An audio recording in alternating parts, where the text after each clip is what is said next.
जय हिंद दोस्तों, आज के सेशन में हम सब पढ़ने वाले हैं वो बहुत ही शानदार सवाल है। क्वेश्चन नंबर 1 में है यूसेपे मेजनी। देखो बाबू, आप लोग मेजनी का नाम बुक में अलग तरीका से पढ़े होंगे, उसमें मेजनी ऐसे लिखा था मेजानी, लेकिन उसका पूरा नाम जो था यूसेपे मैथनी। अब बाबू अक्सर बच्चे जो यही से पढ़ जाते हैं, क्योंकि वो पढ़ के किताब में कुछ हो जाते हैं और उस नाम को थोड़ी सी कंफ्यूज कर दी जाती है। तो बिहार बोर्ड के छात्रों, आप जो है सतर्क हो जाए, एक एक छोटी छोटी बातों को इंडिकेट करें, उससे जानने की कोशिश करें। एक छोटे से बात आपको रिजल्ट को बाधित कर सकता है, तो छोटी छोटी बातों को समझने की कोशिश करना है। देखिए, सबसे पहले मेजनी कौन था। अब हम सब मेजनी पे बात करेंगे। सिंपल मेजनी कौन था? मेजनी इटली का कुशल शासक था, साथ ही साहित्यकार और वहां का सेनापति भी रह चुका था। उन्होंने वह सामाजिक महत्वाकांक्षा को प्राप्त किया, सामाजिक महत्वाकांक्षा के भी प्राप्त किया था। यानी मेजनी इटली का कुशल शासक, कहा के इटली के कुशल शासक था, साथ ही साहित्यकार और वहां का सेनापति भी रह चुका था। इसीलिए उन्हें इटली का एक महान क्रांतिकारी कहा जाता है, महान क्रांतिकारी कहा जाता है, जिसने यंग यूरोप के साथ यंग यूरोप 1831 ईस्वी 1831, सिंपल याद रखना बाबू, 1831 ईस्वी में यंग यूरोप संस्था का गठन किया तथा 1834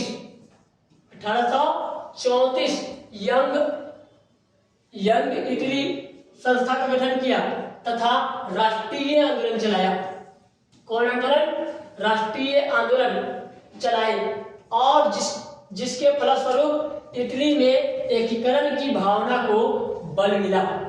वहां जो है एकीकरण मतलब समझौता का समय मिला। एक दूसरे से जब तक समझौता नहीं करेंगे बाबू, तब तक आपका डाउट क्लियर नहीं होगा।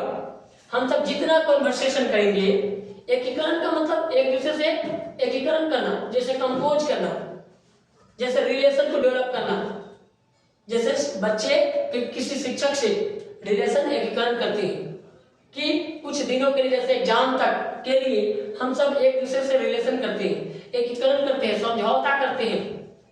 जिसका जितना फी होता है उसे फी दे करके हम एकीकरण का मतलब समझना है कि एक दोस्ती हुआ, एक प्रकार के रजिस्ट्रेशन लिए, उसके साथ जुड़े, समझौता किए। जैसे 10 रुपया चाहिए तो 10 रुपया मिले। आप भी अपने मम्मी या पापा से एकीकरण करते हैं, जैसे मम्मी मुझे कोचिंग की फीस चाहिए, मुझे स्कूल के ड्रेस चाहिए, चाहे आप अनेक प्रकार के वस्तु मांगते हैं, खिलौना मांगते हैं लाइन के लिए, मतलब अनेक प्रकार के वस्तु आप क्या करते हैं? पिताजी से या माताजी से एकीकरण करते हैं। एकीकरण का मतलब समझौता करना। अगर घर में किसी भी नई कामों को करना है तो हम क्या करते हैं? मम्मी या पापा से एकीकरण कर लेते हैं, सर से एकीकरण करते हैं। सवाल जवाब में आप जानते हैं कि सर क्या देने वाले हैं, उसके अकॉर्डिंग सवाल करते हैं। जैसे हिंदी है तो हिंदी के विषय में हिंदी के सवाल, अलग अलग विषयों की चर्चा होती है और अलग अलग सवाल करते हैं। तो हम सब क्या करते हैं? एक दूसरे से एकीकरण करते हैं। एकीकरण का मतलब समझौता करना, जानने की कोशिश करना, जागृति को फैलाना। तो उसी तरह जो है इटली में एकीकरण की भावना को बल मिला। वह राजतंत्र के घोर विरोधी थे, वो राजतंत्र के घोर विरोधी यानी पकिया विरोधी थे। उसी प्रकार अब आता है बात गैरिबाल्टी की। गैरिबाल्टी का महान क्रांतिकारी यानी इटली का, गैरिबाल्टी जो है इटली का महान क्रांतिकारी है। अब देखिए, वीडियो पे हम लंबी बात कहें, लंबी कहानी बनाएंगे तो बहुत बड़ा हो जाएगा। हम संक्षिप्त में ही बातों को करेंगे ताकि वीडियो सॉफ्ट हो और आप पूरा देख पाए। और एग्जाम भी बहुत नजदीक है, इसलिए विशेष बातों को नहीं, छोटी छोटी बातों को पकड़ना है और उसे लॉन्ग टर्म बनाने की कोशिश करना है। आप एक क्रिएटर हैं, आप अपने आप को कमजोर कभी फील ना करें, हमेशा बड़ा फील करें। थोड़ी सी बातों को सुने, समझे, इंडिकेट करे, लेकिन फीलिंग्स को बढ़ाए। माइंड में क्रिएटर यानी क्रिएट करना सीखे। आप एक क्रिएटर हैं, आप जितना सोचेंगे, मंथन करेंगे, विजुअलाइज करेंगे, बातों को, रिलेशन को जोड़ेंगे, निकालेंगे, तो आप बड़ा बना पाएंगे। तो गैरिबाल्दी इटली का महान क्रांतिकारी था, चाहे थे, जो मेजनी का सहयोगी, ये मेजनी के हेल्पर थे, हेल्पनेस करने वाले, यानी कि आप कह सकते हैं कि फ्रेंडशिप में थे, उनका सहयोगी थे और समकालीन भी थे, उनका समकालीन भी थे। उसने लाल कुर्ती नामक सेना तैयार किया। ये भी पूछा जाएगा बाबू, लाल सेना का गठन किसने किया? गैरिबाल्दी ने। चाहे लाल कुर्ती का गठन किसने किया? गैरिबाल्दी ने। तो लाल सेना को कुर्ती कहा जाता है। इतिहास में जैसे ही जाएंगे इटली की ओर, तो उसमें जो है लाल कुर्ती के नाम से जाना जाता था। तो गैरिबाल्दी ने सेना तैयार किया, जिसकी सहायता से उसने ऑस्ट्रिया को हराया। बाबू ये भी पूछा जाएगा, गैरिबाल्दी ने किसे हराया? ऑस्ट्रिया को हराया। किसके मदद से? तो मेजनी की मदद से। उसने इटली की स्वतंत्रता के लिए कई आंदोलन किए। इटली को आजाद करने के लिए, फ्रीडम के लिए, जैसे भारत के आजादी के लिए भगत सिंह, सुभाष चंद्र बोस, महात्मा गांधी, नेहरू, बहुत सारे लोगों ने, महापुरुषों ने, भारत के महापुरुषों ने योगदान दिए। उसी प्रकार जैसे ही जाएंगे इटली में, तो इटली के आजादी में महत्वपूर्ण भूमिका निभाने वाले गैरिबाल्दी जी हुए। उन्होंने अनेक प्रयास किया। अब बात आती है काउंट काबुल, जिसको काउंट काबुल कहते हैं। काउंट काबुल को इटली का बिस्मार्क माना जाता है। इटली का बिस्मार्क कौन थे? काउंट काबुल, जिसको हम काउर के नाम से जानते हैं। काउंट काबुल इनका पूरा नाम है, बिस्मार्क है, इटली के बिस्मार्क है। वह इटली के सार्डिनिया, बाबू ध्यान रखना, इटली के सार्डिनिया राज्य का प्रधानमंत्री था।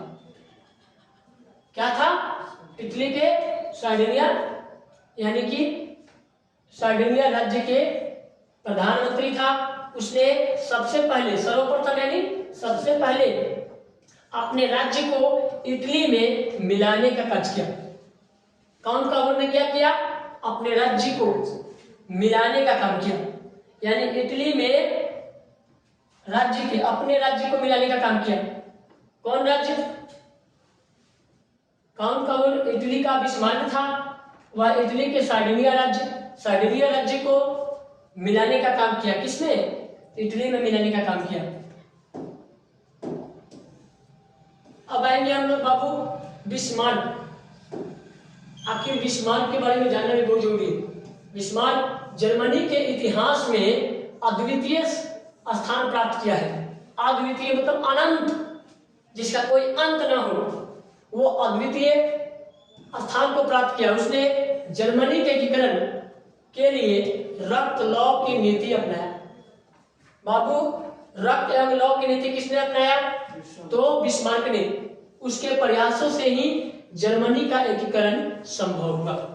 अगर बिस्मार्क नहीं होता तो रक्त एवं लौ की नीति नहीं हो पाती संभव।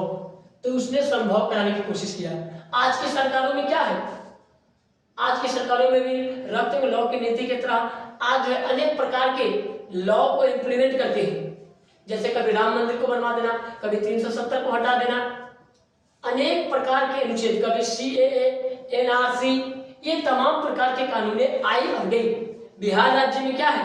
दहेज प्रथा को लेकर के कभी बंदी करना, शराब को बंदी करना, अनेक प्रकार के कानून। भारत सरकार की लगभग हजारों योजनाएं आई। तो ये क्या है? हर सरकार अपने अपने राज्य में जनता की भलाई के लिए या देश के विकास के लिए कुछ न कुछ कार्य करते हैं। कुछ हम प्रतीकों को जानेंगे, जिस प्रतीकों का अर्थ भी जानेंगे। जैसे प्रतीक है टूटी हुई बेड़िया, जिसका महत्व क्या है? आजादी मिलना। अगर कोई कहे कि टूटी हुई बेड़िया का अर्थ क्या होगा, तो उसको बोलते हैं आजादी मिलना, आजादी मिलना। उसी तरह बाज छाप वाला कवच जर्मन समुदाय की प्रतीक शक्ति थी। ये किसकी प्रतीक शक्ति है? जर्मन समुदाय की प्रतीक शक्ति है। उसी तरह है बलूत पतियों का मुकुट, ये वीरता है, वीरता का प्रतीक है। अगर बलूत पतियों का मुकुट मिला किसी को तो वो वीरता के लिए मिलता है। और ये बहुत ही बड़ी सम्मान है। तलवार क्या है? मुकाबले की तैयारी। किसी को अगर तलवार मिल रहा है गिफ्ट में तो वो मुकाबले की तैयारी के लिए बताया जा रहा है। तलवार पर लिपटी जैतून की डाली, शांति चाहने वाले के लिए, शांति की चाह।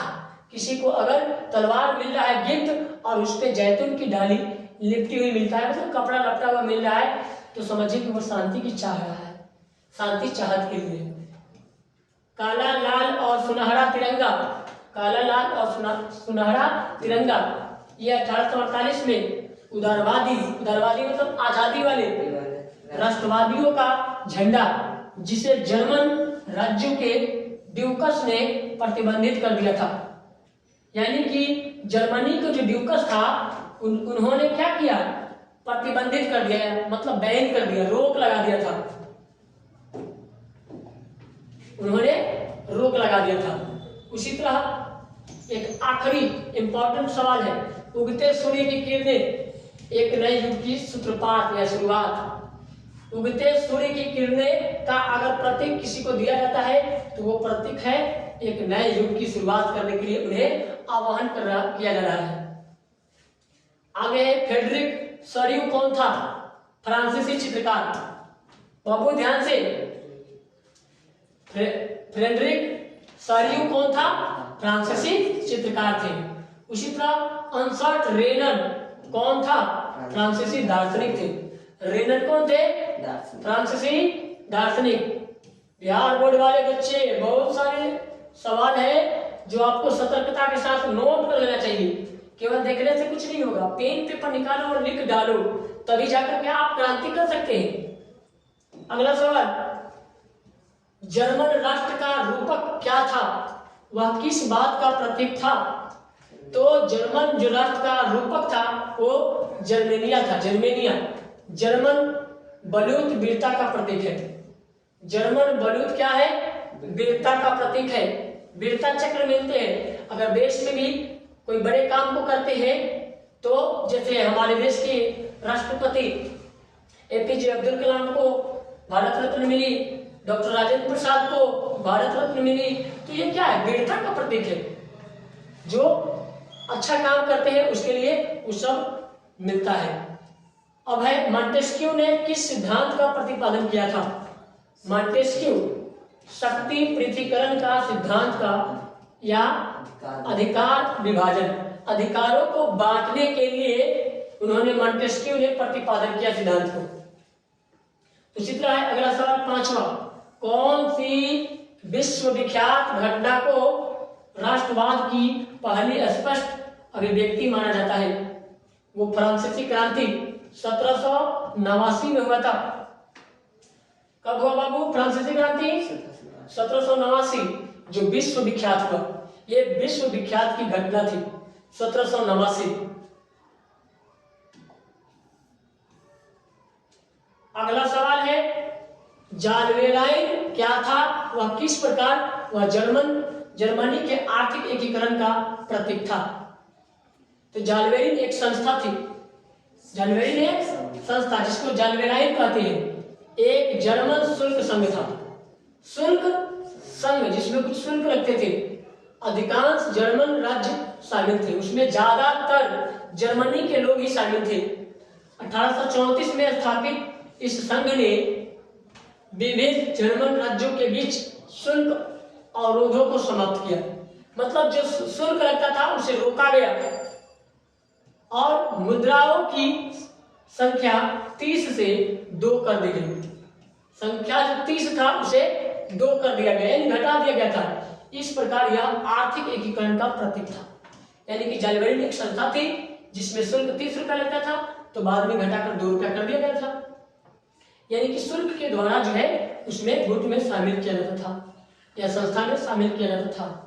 अगला है मेजनी द्वारा स्थापित 2 भूमिगत संगठनों के नाम लिखिए। मेजनी ने 2 संगठन बनाया, ए यंग इटली 1931 और यंग यूरोप 1934। तो इस तरह से उन्होंने एकीकरण करने की कोशिश किया। अगला सवाल है बाबू, 19वीं सदी में ऐसी कौन सी ताकत उभरी जिसने यूरोपियों या यूरोप की राजनीतिक और भौतिक दुनिया में भारी परिवर्तन किया? तो वो राष्ट्र राज्य का उदय। उस आंदोलन ने पूरे राज्य को आंदोलनकारी बनाया और देश को आजाद करने की कोशिश किया। उदारवादी की नीति अपनाई, उदारवादी यानी आजादी, आजादी। इसको अंग्रेजी में लिबरलिज्म बोलते हैं, जिसका अर्थ होता है स्वतंत्रता या आजादी, स्वतंत्रता या आजादी। अगला सवाल है बाल्कन क्षेत्र के निवासियों को क्या कहा जाता था? उसको स्लाव कहते हैं, स्लाव। जो बाल्कन क्षेत्र में के निवासी था उसको स्लाव कहा जाता था। अगला सवाल, वियना कांग्रेस किस वर्ष आयोजित की गई? 1815। 1815 से 1848 ईस्वी के काल अवधि को कौन युग कहते हैं बाबू? युग। कौन सा युग? मेटरनिक युग। कौन सा युग बाबू? मेटरनिक युग। मेटरनिक युग याद रखना। 1815 से 48 के बीच के काल अवधि को मेटरनिक युग कहते हैं। ये भी सवाल पूछा जा सकता है। अगला सवाल है 1815 की वियना संधि से किसका संबंध है? वो है ड्यूक मेटरनिक। ड्यूक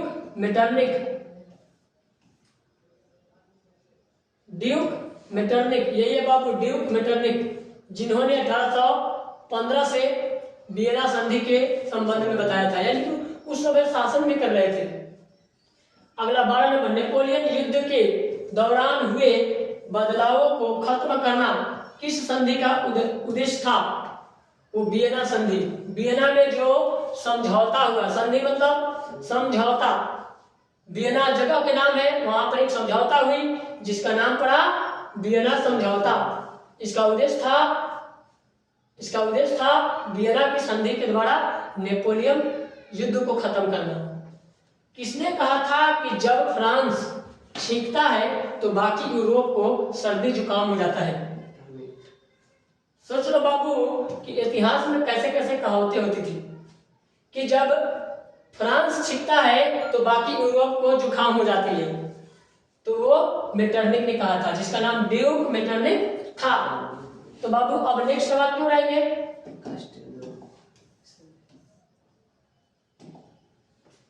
किस संधि ने यूनान को एक स्वतंत्र देश के रूप में मान्यता दिया?